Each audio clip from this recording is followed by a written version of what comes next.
What's going on, guys? This is the DeFi Crypto Alliance show where we're doing our best to be the bridge between our fellow entrepreneurs, real estate investors, helping them understand the biggest opportunity over the next few years, that being cryptocurrency.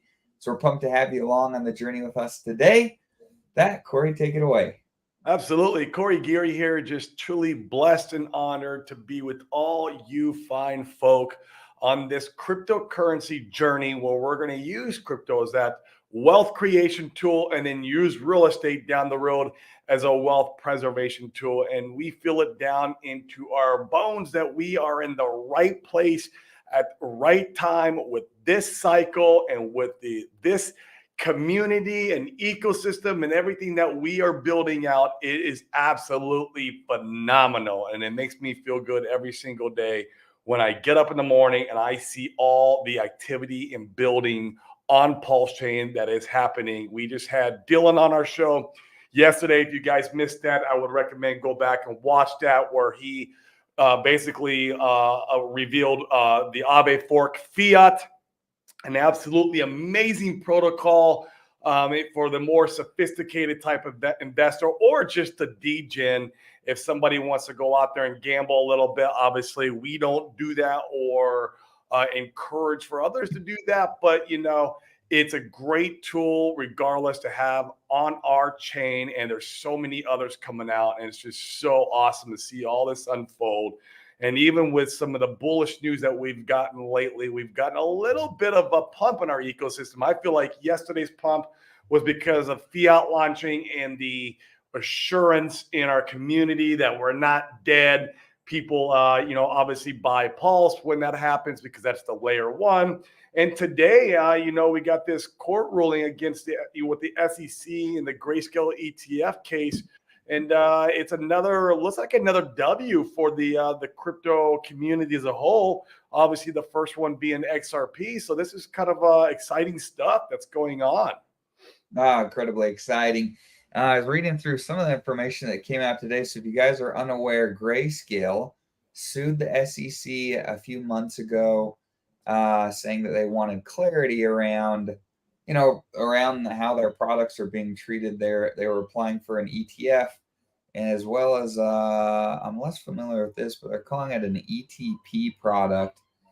And so essentially, they said that they felt like they were being treated unfairly compared to other applications of the same laws, and that the SEC is kind of willy-nilly about what they're approving and what they're not. And the judge sided with that. They agreed and said that that this isn't correct nor accurate. And it's interesting. I mean, you've seen Bitcoin have a really nice pump so far today, coming off the news. And like you said, Corey, we're seeing it appears like across crypto in general. It's nice to see some of the wins starting to add up, and I think there's more wins to come for crypto as a whole this year, and certainly early next. We'll get a lot more clarity around this stuff, and I think that it lines up really nicely with the idea of having either a nice pump into the Bitcoin halving and getting the gains quicker than maybe some anticipated, or the traditional 4-year cycle. Are we hanging out till 2025 and having a lot of the bullishness there? We don't know, but man, a lot of things lining up for a nice run, certainly in the short term and also the long term here with all these different things. So I'm excited. It's nice to get some W's after the last few months of pain. Oh, you got that right, man. And it's funny how all this stuff is just lining up perfectly with the market cycle, right? You get all the bad FUD news and all the bad actors doing what they do. And then you get the SEC going after everybody, and it's reflective on the price chart and reflective, right along with the bear market. And now here we're kind of winding down the last bit of the bear market, as far as what we got left in the September's supposed to be really bad, and then October historically we start to see more bullish momentum, and maybe we kind of skip the whole red September and we kind of go maybe not, maybe some other news comes out and pushes Bitcoin back down. But I do know in our ecosystem, I feel like that we've kind of seen the worst of it. Now, I could be totally wrong, guys. This is not financial advice. I'm just a dude on the internet speculating on my own bags. Who knows? But I feel like we've seen the worst that we could possibly see in our ecosystem. And that SEC red candle that day, I think, man, I don't know. For me, I feel like that was it. And I feel like now, it could be a slow recovery, yes, but it could be a recovery that we start to see happening now as Bitcoin starts to do its thing. Because as you know, Dane, we talked about this many times, that really for our ecosystem to kind of get up and do what it needs to do, we need more liquidity in Bitcoin. We need more liquidity in Ethereum. We need the masses of retail to come in, start putting money in, and push up that part of the market first, so that some of this liquidity can bleed over and find the more speculative vaults. Because at the end of the day, that's what we are. We are a speculative vault. Even if you're buying just Pulse Chain, it's a layer one. The rest of crypto community as a whole is looking at Pulse as an altcoin, even though it's a layer one. So it's just the way we're treated, and we are an altcoin until we prove it otherwise. And we're not going to be able to prove that this cycle. It's going to take a few cycles. But the good news is, this is a big win. We could see some Bitcoin green candles coming up in the next couple of weeks. And if we do, maybe we get some of that liquidity bled over into our market, into our ecosystem. That would be beautiful. So it's funny how it lines up with the cycle perfectly. Like there's some kind of like grand master pulling the strings perfectly and lining things up. It amazes me how this stuff plays out. You're on mute, Dane. There we go. It's interesting. I keep thinking back. Our show that we did, I think it was last week, where we talked about the right translated cycle versus the traditional into 2025. I mean, the guys that are touting the right translated cycle, that are indicating that we actually see, rather than the Bitcoin having just getting the party started, that would be the top or near it, which is kind of the premise of that line of thinking. It's interesting because a lot of their stuff, a lot of those thought processes are still intact, and you're getting things now that theoretically could trigger Bitcoin to go and run pretty hard. It's nice to have some experience at this point. I keep seeing these stories pop up of like $300,000 Bitcoin with all these ETFs getting approved and things like that. And here we go. Yeah, here we go. It's nice to see. It's nice to see narratives like that to add to the bullishness. Now we know we're getting out well before then, but I'm getting out before 100K, bro. I'm just telling you right now. We'll see. It'll be interesting. I'm not real specific in where I want to see some other data points play out before I make a decision. That is true too. There's things that can change my mind as we're moving along in the market cycle. But we also need to be careful and ask the question when we see data points and something is changing our mind, we got to make sure it's not changing our mind because of the euphoria. Yes. And not fall into that trap, because I feel like that's the biggest trap that people fall into, is that you can easily get manipulated into your thought process changing of what your core beliefs were just because of the euphoria and what everyone's saying on stupid crypto Twitter. But yeah, I'm with you. I saw there was some hedge fund. They had called 148K Bitcoin top on this market cycle. I don't remember what hedge fund it was or who did it, or maybe it was a mining fund or something. But even at a 148, I mean, is it feasible? Of course, right? I mean, it's crypto. I just got to look at the probabilities in being what we call it, risk adverse or risk. I think there's a better word for it. Risk mitigation. Risk mitigation. I think that's a better word. Yeah, in giving yourself the probabilities of, okay, what is the probability of Bitcoin reaching 150K?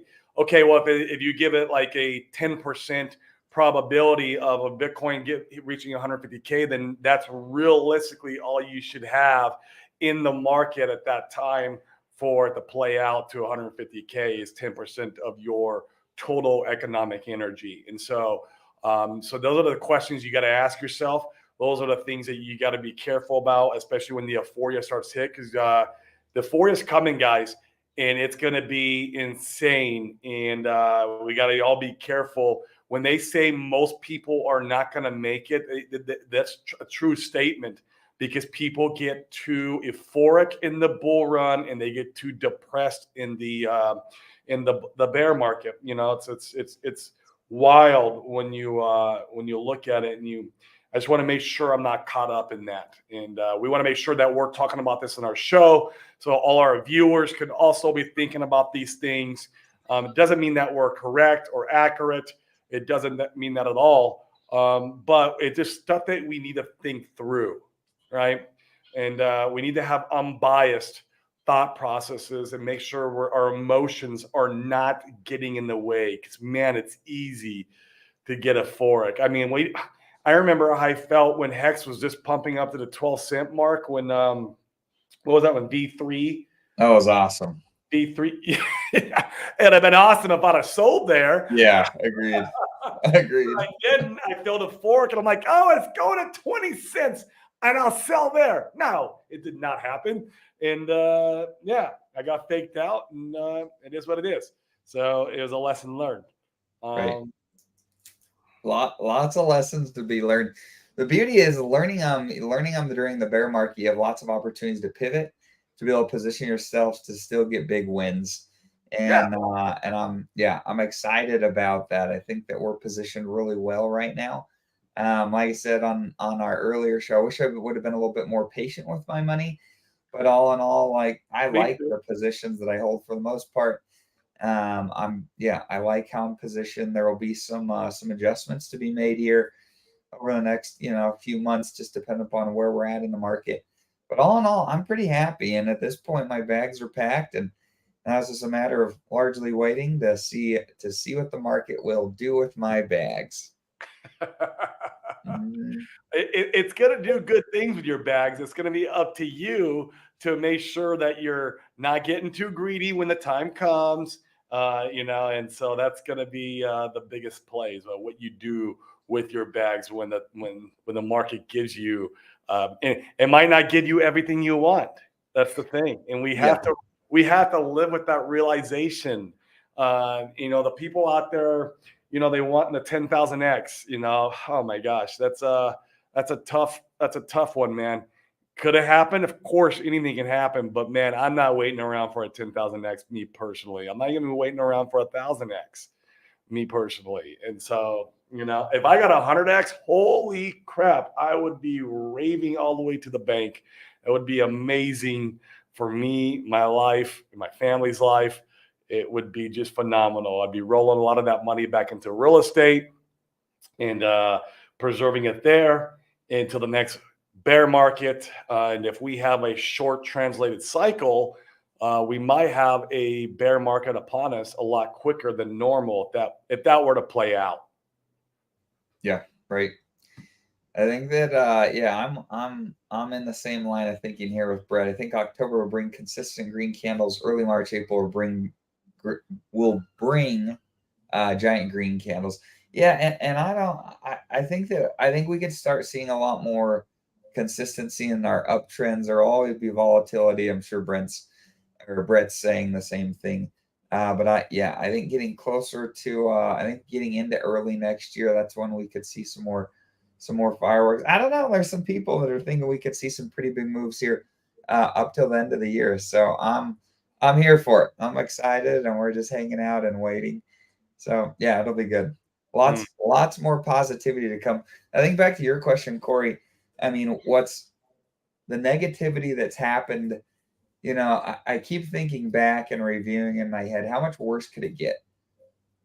Well, if the courts were ruling on the side of the SEC and saying, like the SEC should govern all of crypto, everything's a security, they weren't siding on the side of crypto companies for the spot ETFs. that would, that would bring a lot more pain. But as we stand right now, I mean, there's a lot of positive momentum there in court. There's positive momentum in Congress. I mean, for those of us in the Richard Hart ecosystem, I mean, he could go to jail theoretically. That could make things harder, but I don't think that's likely. And I'm with you. I think the worst is behind us, and now it's just looking forward and being patient. Right. And just because the worst is behind us does not mean I get long 1000x from here. Right. Agreed. Agreed. Yep. Yeah, this is good. When we feel good about an investment, it usually isn't a great investment. If we feel like crap DCAing, it's usually going to be a good return. But That's, yeah, yeah. a higher probability. Yeah, I'm with you on that. I've done quite a few DCAs in this bear market where it felt very uncomfortable doing it. Like, man, is this just going to zero? Like, why am I buying this? If like, it just feel that, yeah. So I've gotten good at the DCAing when I feel like crap. I need to get good at selling the green candle when I feel euphoric. Mm, So I've gotten good at half of the equation. yeah, Can I can I master oneself's emotions over the others the equation? Because that's what it is. It's just a mastering of oneself's emotions. right. And so we'll see. Time will tell. Time will tell. Yeah, Tom has a good question. Corey, go ahead and address this one. Corey, is your exit up? No, so I don't put any price target like 100x, 500x, or even a 30x. I'm going to play it by market cycle, obviously, and then I'm also going to be taking in the short or the why can I never get it right? The short translated cycle into my equation where, okay, I give the probability or the odds of this being a short translated cycle, especially I'm going to be keeping a close eye on. I know most of you guys in crypto don't do this, but you need to keep a close eye on the S&P 500 on what it's doing, because really that is the granddaddy of all this. It controls liquidity as far as risk on, risk off. And obviously, behind that, you got all the Fed and the interest rates and stuff like that. And so, no, Tom, I mean, if the timing is coming around and I only had a 10x, and I know that would be a little disappointing for me to get only a 10x, I would start taking some chips off the table if the timing's telling me I need to start taking chips off the table. I'm not going to be one of these guys who's going to be caught in the trap because I was only going to exit at 100x. I think that's how a lot of people in crypto get trapped. They have expectations and they're not going to leave until the expectations are met. Well, you might meet your expectations, but it might take 2 market cycles in. And I'm not interested in hanging around for another bear market. It's not what I want to do with my money. I'd rather put my money in real estate. I can put my money in real estate, hang out there, and earn cash flow, and it will be a really great safe harbor of my wealth. Why the rest of the cryptocurrency market gets absolutely obliterated, and then I can start entering back in at that point. And if I only made a 10 or 20x on my bags, and so be it. When I come back in the next bear market, maybe I can capture another 10 or 20x. So when you times 10 by 10, that's 100x. That's how I get my 100x. Maybe that's how it might work. I don't know. But I definitely want to be more in tune with the market's doing, market cycles, what the S&P 500 is doing, what Jerome Powell's doing, what's going on with the presidential elections. That's going to determine more of my exit strategy versus, it's going to be 100x. I wish I could just say it could be 100x, but it's just, the truth of the matter is none of us know. And maybe I will get 100x. That'd be awesome. I mean, who knows, man? I would be, like I said, I hear in Puerto Rico, I might buy one of these little small islands off the the coast of Puerto Rico if I get 100x over my whole portfolio. But Right, I'm with you. I'm not counting on it. And the main things that I'm looking at, Tom, I want to look at pricing, especially where we're at heading into the Bitcoin halving. We're like 7 or 8 months away from the Bitcoin halving. Where's the Bitcoin price at that point? I mean, if the market's raging and we're 80K Bitcoin, Oh 100K boy. Bitcoin. I mean, yeah, I want At to that take point, some profits. my percentage, I'm gonna be like 90%. This is rolling over and going back down. Like that's yeah. I'm with you 100% on that. And so it's we'll see as we move along. Fortunately, Tom, you're in our group, so you'll be knowing what me and Dane are doing at any given time as far as exiting the market. Absolutely. Cool. There's some really good questions here. Let's do yeah, we're with you, Fat Sammy. I think that I just want to be really tuned into the idea that it seems like the masses think that it's guaranteed that we'll have, the top in 2025. We've been there in that thought process.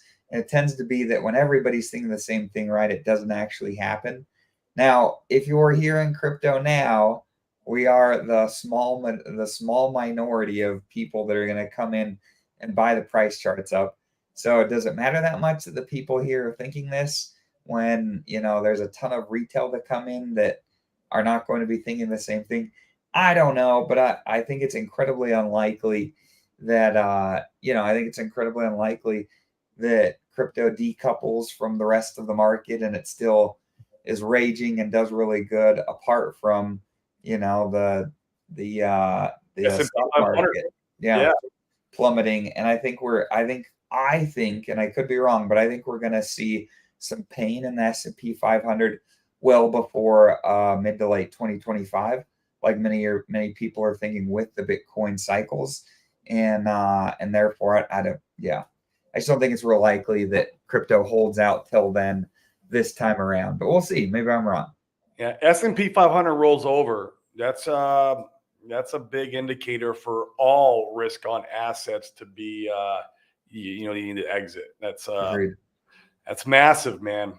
It's Yeah, agreed.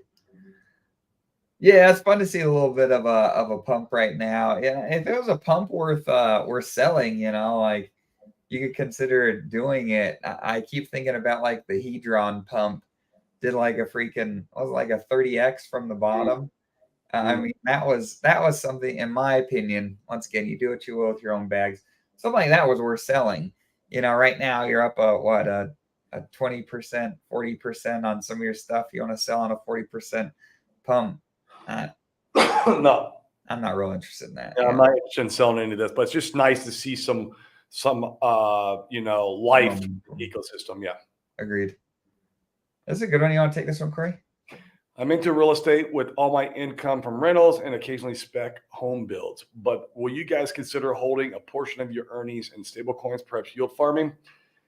Yeah, maybe a very small portion. So that way I have dry powder on the side to capitalize on any gains or not any opportunities that might present itself in crypto as a whole. But I mean, for the most part, man, I love real estate as a wealth preservation tool, as just holding my money while I'm waiting. Obviously, you don't get like mad gains off of real estate, but then you also don't lose your shirt by holding real estate. Real estate usually typically beats the dollar as far as inflation is concerned, and you make passive income off of real estate while you're holding. So there's a lot of things I love about real estate that will kind of fit the bill for me during a bear market. But yeah, I might have some stables because there's always some liquidity farm place that has some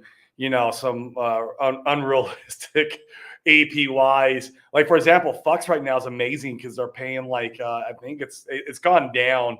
I think it's around 30% APY on the stable coins that you're holding or you're staking in their farms, which is that's amazing. And so obviously I might be holding some in there just because I want to be able to capitalize on any opportunities that happen. But for the most part, man, I feel like in the bear market, I don't know if anything is really going to be better than holding your money in real estate. I don't know. And I could be wrong. This is just my thought process for this next market cycle. And lots of things you can do with your cash too, right? Because not all of it's going to be working all of the time. And so, yeah, there will be lots of ways that you could split that up and do some different things. Yep. Yep. That's another one for you, Corey. Off topic, but my main concern I have with prices, you guys are talking about the capital gains tax savings without the capital gains tax savings window for PRs closing. Correct. Do I need to get to PR before December? Okay. I know the question. Okay. So I wouldn't say so much it's closing. I mean, you got to ask yourself, okay, so one thing you need to know, first, what is your overall cost basis on your portfolio, right? So like, I mean, for easy math, I mean, we could say like, okay, if you have 100 grand invested, what did you invest all that 100 grand basically at on Pulse at 3 zeros and a 1? You need to know these numbers. Out of what money you invested, what's your portfolio worth, right? And so this is what you need to know, because as you come to Puerto Rico, you're going to come pregnant with crypto. And when you get here, during the year you come here, you can pick basically any time in that year to kind of put your flag in the sand, if you will, and say, hey, my portfolio is worth this, and I'm going to pay taxes on that. Now, if you're underwater in your portfolio, obviously you don't pay any taxes if you're underwater. So that's the first thing you need to know and think about when you're thinking about moving to Puerto Rico. The second thing is the part that we don't know is what would be your portfolio. What's your portfolio going to be worth in 2024? Or if you're holding out the 2025, what's your portfolio worth then? We don't know that. We do a lot of speculation and thoughts of our bags. But like, so if you move here this year, obviously, yeah, you might be underwater in your portfolio, or if you're not underwater, you're probably only at break even. It's a good time, to move here to kind of put your flag in the sand. Next year, who knows where we're going to be at in our ecosystem? I don't know. Are you going to be up a 5x? Are you going to be up a 10x? I mean, even if you moved here next year, and let's say for easy math, you're up a 2x, well, you're only going to pay when you move to Puerto Rico, the difference of what your cost basis for your portfolio is to how much you're up. The delta there is what you'd pay on the taxes. And I don't anticipate us being up, a significant amount of monies by January 2024. I hope I'm wrong, but I don't see us doing the 100x, during that time. And so like, say you move next year and you're up a 2x or, on your portfolio. Yeah. You'd pay the delta on that.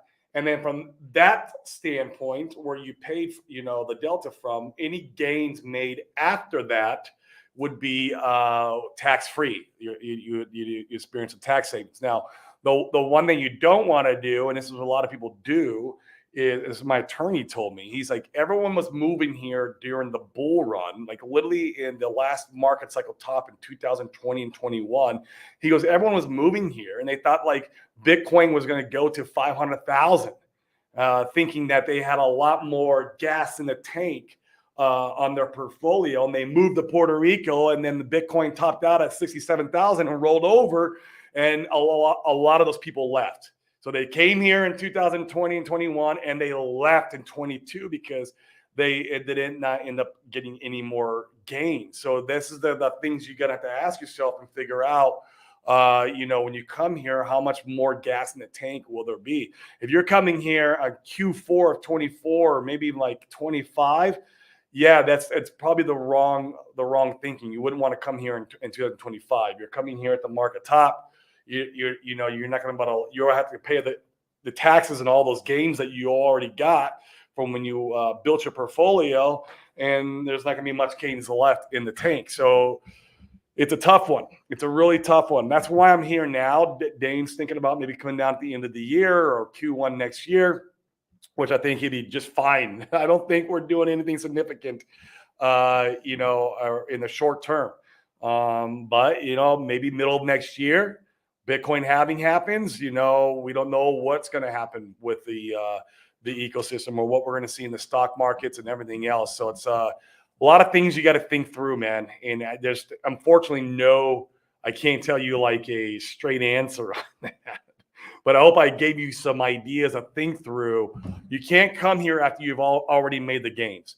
That for sure, because you're going to have to pay the taxes on that. You have to make the gains while you're here.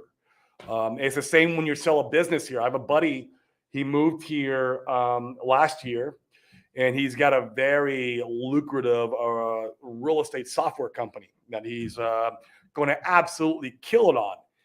But he's going to stay out here for a few years, continuing building the business, getting a very low, basically an appraisal on the business, because a cost analysis on the business, while he was in the States, and then exiting the business while he's living here in Puerto Rico, because then he's making the gains, if you will, on the business and growing the business while he's here.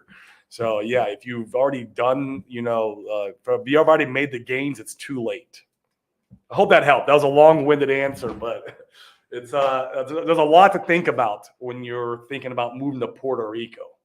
And you have to get your 6 months in a day in the first year to be able to receive the benefits. So That's true. You can't get that in this year unless you're already out there. So your next shot would be next year and 24. Yeah. Yep.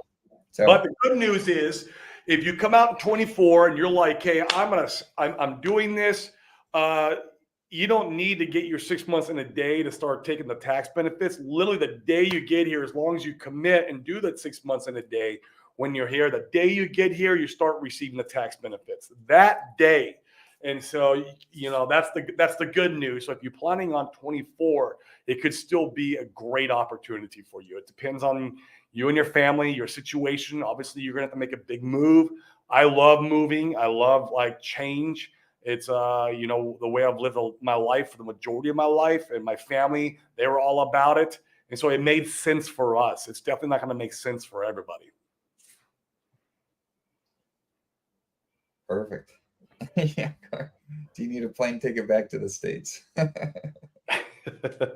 No, I'm actually flying back to the States 4 different times this year for our business, what we're doing. So, yeah, I'll be back in the States. I'll be back in Arizona actually in October for 2 days. My wife's like, "You're going to Arizona?" I'm like, "Yeah, but I'm not going there to live and hang out. I'm just there for business, and I'm coming right back." Right. Yeah, back over 1 cent on PX. I mean, we're seeing a nice run today. It feels good. It feels good to see a little bit of momentum. There's a lot more green candles to come. Yeah, we're here for it. Yeah. Cool. One other, in fact, this is a good talking point to probably end off with. So Corey and I have both been reflecting on mistakes we made during the bear market, during our crypto investing, and things we've done well. And Corey and I and some of our other friends had made a really good point. If you go back, at least for me, one of our other friends pointed this out to me earlier. He said, if you're in crypto chasing yield, and you're prioritizing yield over multiples, you're going to leave a lot of money on the table. And I was thinking about it this morning, and if I go back and I reflect, almost every bad decision that I make or that I've made so far was to chase really big yield from a protocol early on. So ICOSA is a really good example where I was really excited about Hedron and ICOSA, and still am. Still have a sizable bag there. But you just played it a little bit differently. Oh yeah, if I would have waited 60 days to buy instead of needing to get in immediately to get the juicy yield right out of the gate, I would have gotten probably, I can't remember where the pricing was. I would have 4x my bag for the same dollar amount. Mm-hmm. And so I think it's important to be able to recognize why you're really here. To keep the main things, to be able to focus on buying the things that you believe in. If you can get some yield and it's a cherry on top, then by all means, I think that's excellent. And we're excited about those types of things. But the yield, if you're here for real money and real gains, yield probably should be your main focus. And so that's a lesson I've been reflecting on a lot more recently. And hopefully you guys can use that for your own benefits. Me too, man. I with some of the stuff that I'm doing right now that generates yield, I will be transferring that yield into the native asset pulse And there will come a time, probably not somewhere so far in the near future, maybe around the Bitcoin halving, I don't know, where everything is going to be converted into Ethereum. And that would be my more safe harbor store of value as I'm trickling down from the most speculative type asset to, Pulse being the layer one, where it's not as speculative, it's still speculative. But then at that point, going down into Ethereum, writing out the rest of the market cycle. And then of course, out of Ethereum, you're going into dollars, right? Technically, I'm going to be going from Ethereum into real estate. That's how I look at it. So it's starts at the top of the most speculative type asset all the way down to the least speculative in crypto. I mean, you can say Bitcoin's the most least speculative, but I'm just not interested in Bitcoin at all whatsoever. I'd rather put in Ethereum. I know Ethereum has the potential least of doing it doesn't have a lot of gains left, in it, but it still has more than Bitcoin does. And then from Ethereum, you'll go into real estate. And so that's how my play will work out, and how I've been thinking that through. But yeah, it's interesting. I thought about some of the stuff that I did, this year, the beginning of the year, last year, that was producing massive yield. I don't want to talk about the protocol or what was doing it. If I was taking all the yield I was making from that protocol every single month, because it was spitting out crazy yield, and I was just converting it over even to hex, I would have been miles ahead on that investment, miles ahead, just playing that one strategy versus me going, okay, I'm going to hold this because I want a sharp position and I'm going to sell it in the bull run. Because there's where we get caught up, Dane. We get caught up in we're going to sell it in the bull run. But the problem is you got the first in, first out theory where, people who are in here doing this, the first in, first out is taking place before the bull run. And we're end up left holding the bag. And it's that did not work the way I thought it through. And so there's definitely some lessons that I've learned along this journey that, sometimes now I love yield. I love passive income. That's why I love real estate, man. Real estate spits off passive income. It's great. And there's some crypto stuff that does too, man. I stake my hex in a market cycle fashion. I don't stake it anymore for 15 years. I stake it from, market cycle working backwards, and I have stakes coming out every 6 months up into where I anticipated the top of the market cycle. And so I still love yield. Don't get me wrong, but it's starting to become less and less important. I'm starting to realize in a lot of these things, yield is an illusion. It's just an illusion to get people to flood into the protocol all at once. And then you have the first in, first out that takes place and people get wrecked. I wish I would have waited. Can you imagine waiting until after the fork to spend all your money in ICOSA and Hedron? Holy crap, bro. I would be like a freaking giga shark or whale. I don't even know what. I'd have got so much more off my money, off of my economic energy than trying to play the yield game out of it. And ICOSA was a massive yield, dude. It was one of the best we've seen in any protocol. But man, I would have rather had bought ICOSA at 5 cents. Agreed. Agree 100%. Yep. And I think ICOSA and Hedron have a great future. They do. And I think they're going to do well in the bull run. I think Alex is going to be doing a lot of building, and we already see it. But man, if I'm so bullish on ICOSA and Hedron, I would rather have 5x my bag by just buying it at a better time, and then versus trying to make this passive income. It's just, there's something about it, man. When you're cash flowing tens and thousands of dollars a month from crypto, you get a fork from that. And so you just got to be careful of not falling too much into that trap. We have some friends, as you know, Dane, that don't do any yield. They don't even stake their hex. And I don't want to mention who they are. I know you guys are in the chat, that's blasphemy. How do you not stake your hex? But they don't even stake their hex. They don't do any of that. And they're big bag holders. We're talking massive. And they don't believe in anything that spits off yield. They're very anti. It's a trick. So it's something to take in consideration. It really is. Remember, we're here to be thinking through these narratives and kind of cut through and see what we find true and not true. So just this is just good talking points is all it is. I know this is probably irritating some people in the chat, but it's stuff that you Well, should. and I don't even think, like, for instance, I think a lot of this is timing, like something like Icosa. And once again, we're still excited about. I think if you had that coming out, like in December, well, then some of that, you could have gotten the yield and potentially really strong price appreciation at the same time, just because of the timing where it was positioned in the market. Having positioned it, a year ago, where there's still a ton of bear market to go through, there's gonna be pain, and so it's You, an opportunity to learn. you know what a lesson I've learned, man, is in a bear market, anytime a new protocol or project or coin launches that I am interested in throwing economic energy into, and this is probably only applies in the bear market. I'm sure this doesn't apply in a raging bull, but to wait at least minimum 90 days before even putting a dollar into that protocol. Minimum 90 days.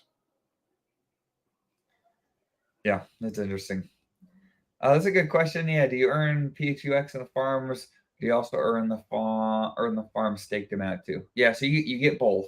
So you have to, when you're in PHUX, if the pool has a gauge, you're going to earn a PHUX in Yeah. addition to the assets that are part of the pool. If it doesn't have a gauge, then you're just going to earn the assets that are part of the pool. So that's how you'll know the difference. In fact, I can go ahead and show you here real quick if you like. Show it up. Mr. Sloth cut our whole stream. What's up, Sloth? You must not be doing some dentistry work today. Only doing crypto today. Price top predictions on Hex. Man, I have no idea, Anthropos. That's a tough one. Just follow the market cycle, follow the sentiment. I mean, Hex from its very bottom, I mean, sure, it can do another 100x from this last local bottom. I don't know, though. I would like to see it. I got bags. We got Kesa in the chat, man. This person, man, he puts out so much good content on Twitter. We appreciate you, man, for clipping up all those, these YouTube channels and posting the content. It's amazing stuff. Oh, I can't. I don't know why it's not loading for me right now. I agree. I think Icos and Hedron will do amazing in the bull run, especially as Alex keeps building. This guy doesn't stop.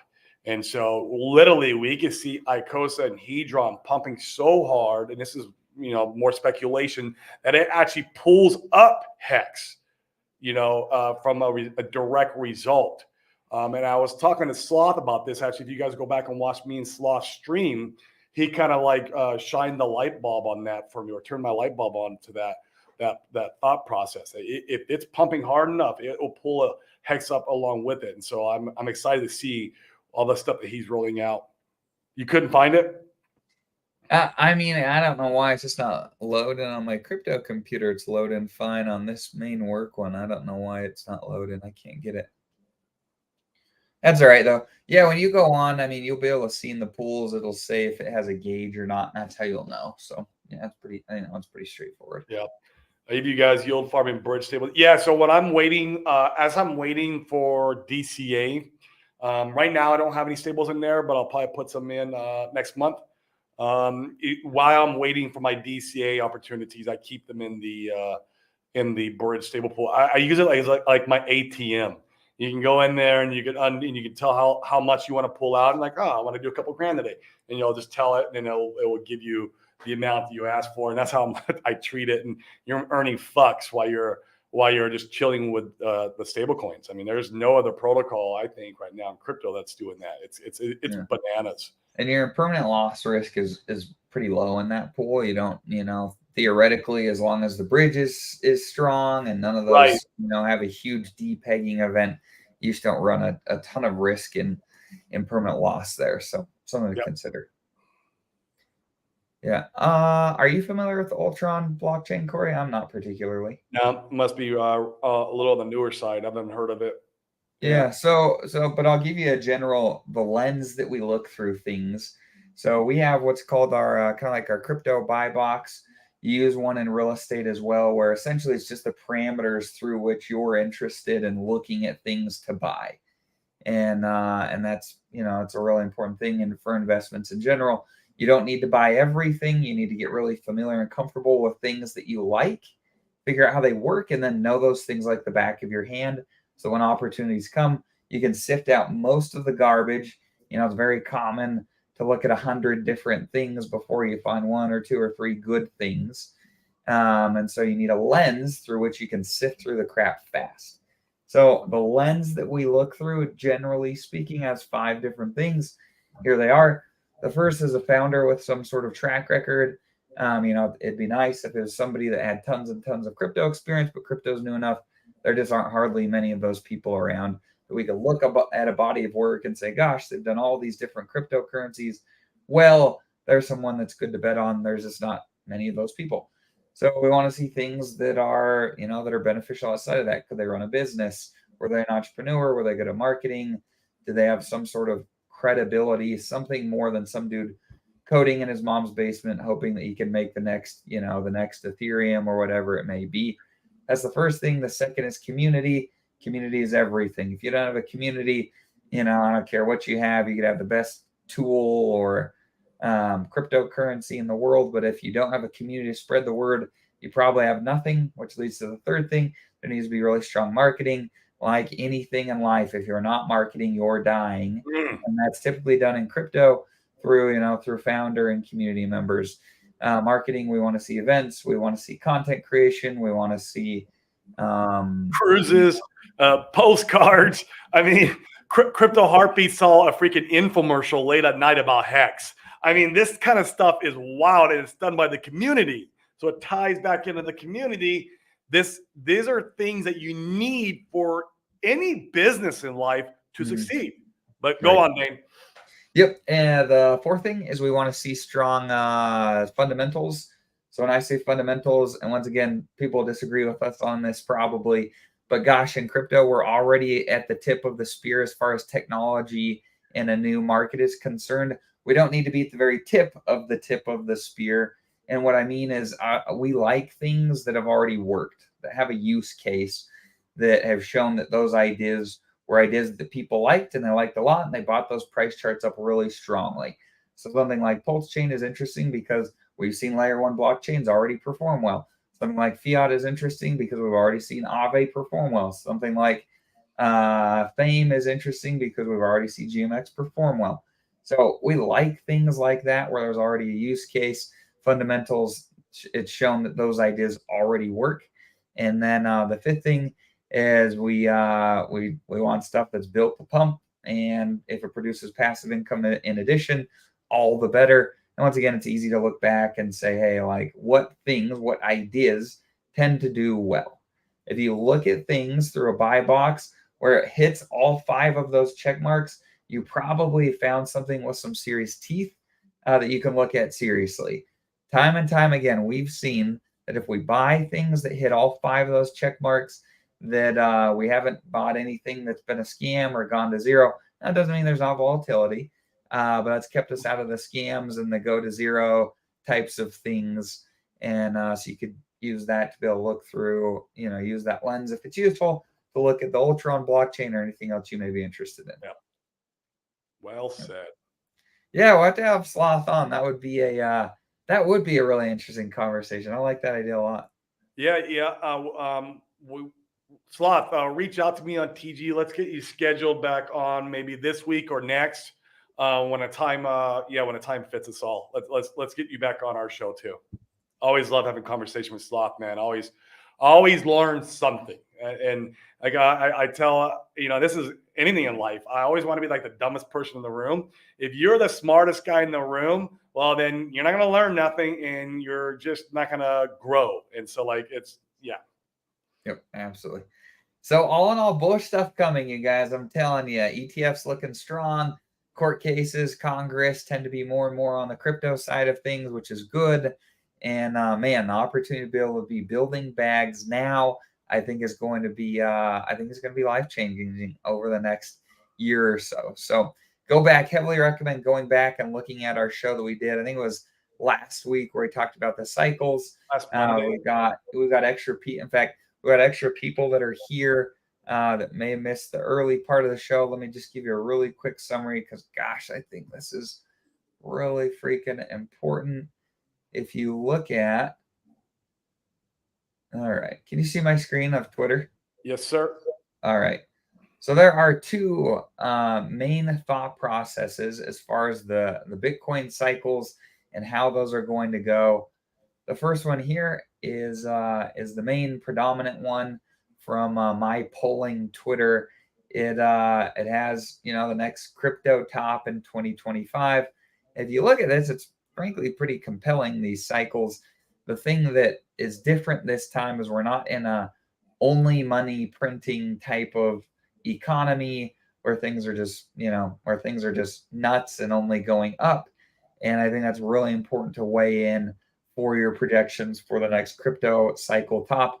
The other one that I tend to be agreeing with more and more is this one right here, where we're seeing elongated cycles, and essentially this would put our next top right at about the Bitcoin halving next year. So this would be like March or April of next year, and I'm paying really close attention to the price of Bitcoin heading into the halving. Once again, if we're 80K Bitcoin, 90K, 100K, to me, that's going to be a pretty strong signal that I'm going to want to consider taking chips off the table and taking a lot of them off the table. So we'll see. And if you guys are here with us, we will be monitoring all of this. So heading in and after, just because it didn't hit 80 before, like it could hit like a couple weeks after, and that could be the rollover. The real key, I think, to keep an eye on is the S&P.